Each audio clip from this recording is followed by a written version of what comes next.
Hi అండి. ఇవి tomato అటుకులతో మన ఉప్మా టైపు, అంటే టమాటో రైస్ లాంటిది. సేమ్ అటుకులతో రైస్ కాకుండా 5 నిమిషాల్లో చేసేసుకోవచ్చు దీన్ని. వెల్కమ్ టు ఆహా కిచెన్. నేను మీ అనురాధ. దీనికోసం ఒక పెద్ద బౌల్ అటుకులు, అంటే మీ క్వాంటిటీని బట్టి మీకు అవసరమైన అటుకులు తీసుకోండి. వీటి కోసం, ఈ పెద్ద బౌల్ కోసం నేను ఒక పావు కేజీ టమాటాలు తీసుకున్నాను. ఇప్పుడు మనకు టమాటాలు చాలా చౌకగా దొరుకుతున్నాయి కాబట్టి పావు కేజీ టమాటాలు వేసుకోండి, బాగుంటుంది ఆ టమాటా ఫ్లేవర్తో. ఇప్పుడు అటుకుల్ని శుభ్రంగా 2-3 సార్లు కడిగి నీళ్ళేమీ లేకుండా ఇలా బౌల్లోకి పెట్టుకోండి. ఇప్పుడు నేను అటుకుల్ని కడిగేసిన తర్వాత ఇలా కొంచెం సాఫ్ట్గా అయ్యాయి కదా, ఇవి మనం పక్కన పెట్టుకోవాలి కడిగేసి.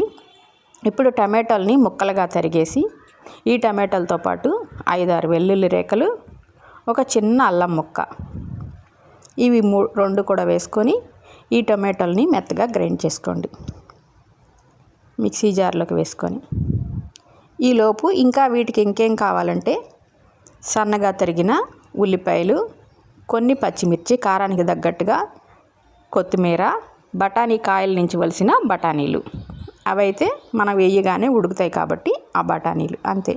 తర్వాత ప్యాన్లో నూనె వేసుకొని దీనికి షాజీర కానీ జీలకర్ర కానీ వేసుకోండి. ఇంకా పోపు దినుసులు ఏమీ వేయక్కర్లేదు.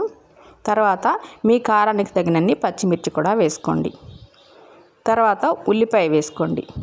ఈ అటుకులుతో, ఈ టమాటో అటుకులు చాలా బాగుంటుంది. ఒక్కసారి చేశారంటే అటుకులు ఉన్నన్ని రోజులు చేస్తారు, అంత బాగుంటుంది. 5 మినిట్స్లో అయిపోతుంది, అసలు ఎక్కువసేపు అవసరం లేదు.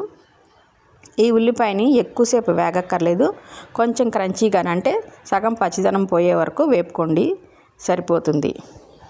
ఇవిగో అటుకులు సగం వేగాయి, ఇలా వరకు వేగితే సరిపోతుంది. ఇప్పుడు మనం చేసుకున్న ఈ టమాటో పేస్ట్ అంతటినీ కూడా మిక్సీలో వేసుకున్నాం కదా, దాని అంతటినీ వేసుకొని నీరంతా పోయి నూనె తేలే వరకు ఈ టమాటోని వేపుకోవాలి. దీనిలో అల్లం వెల్లుల్లి కూడా ఉంది కదా, మొత్తం కలిపి వేపుకోవాలి. మీ దగ్గర అల్లం వెల్లుల్లి పేస్ట్ ఉంటే అల్లం వెల్లుల్లి ఇప్పుడైనా వేసుకోండి, ఒకవేళ మిక్సీ జార్లో వేసుకోకపోతే.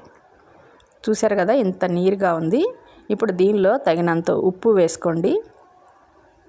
ఉప్పు కూడా వేసుకున్న తర్వాత ఇవి ఉడకటం మొదలెట్టగానే బఠానీలు కూడా వేసుకోండి. బఠానీలు కూడా ఈ టమాటోలు ఉడికినంతసేపు ఉడికితే సరిపోతాయి, కాయల నుంచి తీసినవే కాబట్టి చాలా ఫాస్ట్గానే ఉడుకుతాయి. ఇప్పుడు హై ఫ్లేమ్లో పెట్టుకొని దగ్గరుండి ఈ నీరంతా పోయే వరకు హై ఫ్లేమ్లో పెట్టుకోండి. ఇప్పుడు దీనికి పచ్చిమిర్చి కారం సరిపోకపోతే కొంచెం కారం కూడా వేసుకోండి. చూసారు కదా నీరంతా చాలా వరకు అయిపోయింది. హై ఫ్లేమ్లో పెట్టుకొని దగ్గరుండి చేసుకోండి. ఇలా నీరంతా అయిపోయిన తర్వాత మళ్ళీ స్టవ్ బాగా తగ్గించుకోండి. ఇంతలాగా నూనె తేలే వరకు ఖచ్చితంగా టమాటో అంతటిని వేపితేనే దీనికి రుచిగా ఉంటుంది.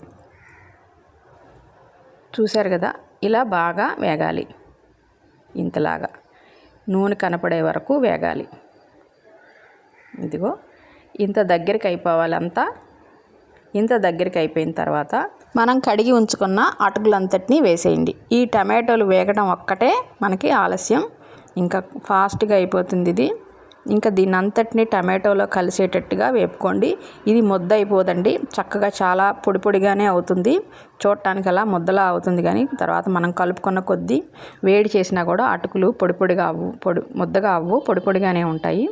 ఇలా మొత్తం బాగా కలుపుకొని కొంచెం కొత్తిమీర కూడా వేసుకొని దీని అంతటిని చక్కగా కలుపుకోండి. మొత్తం కలిసేటట్టుగా బాగా కలుపుకోవాలి. ఇప్పుడు మీకు అటుకులు కనుక గట్టిగా అనిపిస్తే మాత్రమే ఒక్క చేత్తో ఇలా నీళ్లు, ఒక్క 2-3 స్పూన్లు నీళ్లు చల్లండి. ఉప్పు సరిపోకపోతే కూడా ఈ దశలోనే వేసుకొని కలిపి ఒక్క 2 నిమిషాలు మూత పెట్టండి. మీకు నీరు సరిపోయిందంటే, మనం తడిపినప్పుడు కొన్ని అటుకులు చాలా మెత్తగా అయిపోతాయి, లేదా కొంచెం తక్కువ అవుతాయి నీరు, అలాంటప్పుడు మాత్రమే నీరు చల్లుకోండి. తర్వాత మూత పెట్టి 2 నిమిషాలు ఉంచిన తర్వాత బాగా కలిపి ఇంకా దించుకొని సర్వ్ చేసుకోండి. చాలా రుచిగా ఉంటుంది. మీరు కనుక టమాటో ఫ్లేవర్ చాలకపోతే నిమ్మకాయ పిండుకోండి. నచ్చితే లైక్ చేయండి, షేర్ చేయండి, నా ఛానల్ని సబ్స్క్రైబ్ చేయండి. Thank you.